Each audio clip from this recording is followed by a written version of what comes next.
Okay, so in this video, I'm not going to do any problems. This is really going to be a video just about vocabulary. Okay, so the problems will be done in other videos, but I wanted to take a look at 3 examples to tell you some of the terminology. All right, so first of all, can we agree that I've got 3 different functions that are not continuous at 1. Okay, so right here, that being a 1 right there, this point being displaced from the rest of this graph, it's not continuous at 1, okay, for that reason. And then here, the graph breaks in 2 pieces at 1, all right? So it's not continuous at 1 either. And then this one has a vertical asymptote at 1, okay? Looks like this. It goes up to infinity on that side and negative infinity on that side.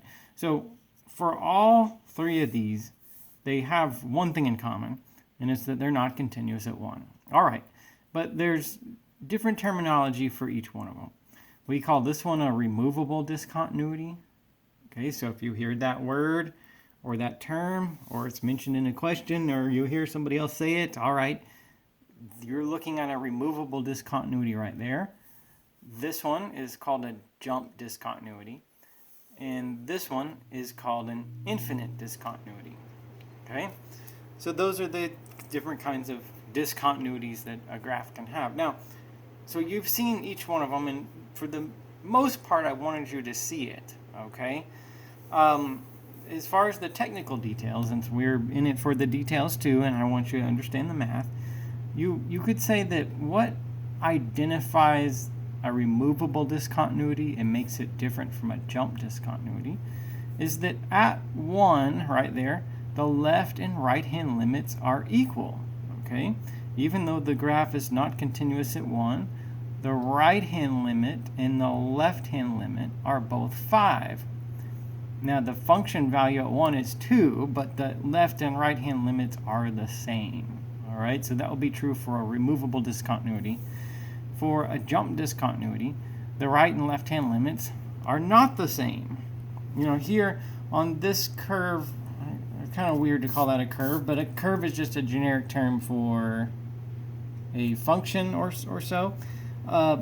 In another video, probably one of the videos where we started talking about limits, I saw a function kind of like that, and I showed you how to break it down. And I said, if you just put different values of x in this, there's a pretty simple pattern to how it works. You'll find that in this function, you can put x's in it all day long, and you'll figure out that y is negative 1 if x is greater than 1, and y is 1 if x is less than 1. It's undefined at 1 though. Okay, so notice the open points right there. But yes, it's negative 1 if x is greater than 1, and it's 1 if x is less than 1. All right, now, so that's a jump discontinuity. That's how this particular function works. All right, and the left and right hand limits are not the same at 1. That's what makes a jump discontinuity. The right hand limit at 1 is negative 1. The left hand limit at 1 is equal to 1. Okay, so the left and right hand limits are not the same. So for an infinite discontinuity, then you'll just find that for this one being discontinuous at 1, that the limits on either side of 1 are infinity in some manner. Okay, they might both be infinity, they might both be negative infinity. For this one, it happens to be that the left hand limit at 1 is negative infinity, and the right hand limit at 1 is infinity. Okay, so that's an infinite discontinuity, where essentially we'll have a vertical asymptote on the curve.